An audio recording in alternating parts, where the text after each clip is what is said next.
بسم اللہ الرحمن الرحیم۔ شروع اللہ کے نام سے جو بڑا مہربان نہایت رحم والا ہے۔ اگر آپ اپنی 35 سال کی عمر میں غریب ہیں تو آپ اس کے مستحق ہیں۔ اگر آپ ہار نہیں مانتے تو آپ کے پاس ابھی بھی موقع ہے۔ ہار ماننا سب سے بڑی ناکامی ہے۔ لذت کی خاطر برائی نہ کر، لذت ختم ہو جائے گی اور گناہ باقی رہے گا۔ غربت انقلاب اور جرم کی ماں ہے۔ خاموشی سب سے زیادہ آسان کام اور سب سے زیادہ نافع عادت ہے۔ غیر مانوس لفظوں کا استعمال بڑی احتیاط سے ہونا چاہیے۔ اگر غیر مانوس لفظوں کا بے محل استعمال ہو یا استعاروں کی بھرمار ہو تو ایسی زبان لفظوں کا ملغوبہ بن کر رہ جائے گی، شاعرانہ زبان نہیں ہوگی۔ عورتوں کے لیے یہ بات غیر فطری ہے کہ وہ بہادر ہوں یا کسی مسئلے پر دلائل کے ساتھ بحث کر سکیں۔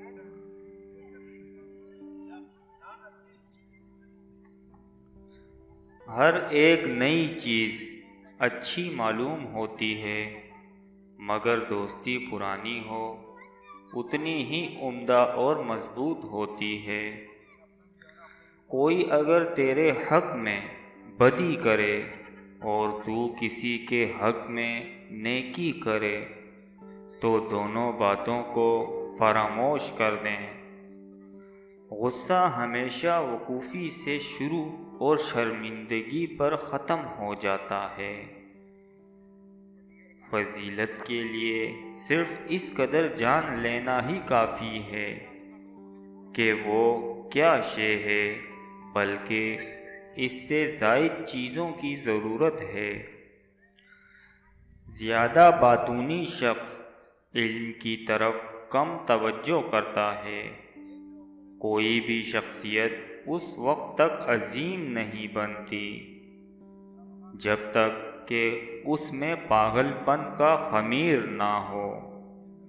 جھوٹ بولنے کا نقصان یہ ہے کہ اگر اس کے بعد تو سچ بھی بولے گا تو کوئی بھی شخص تیری بات کا یقین نہیں کرے گا۔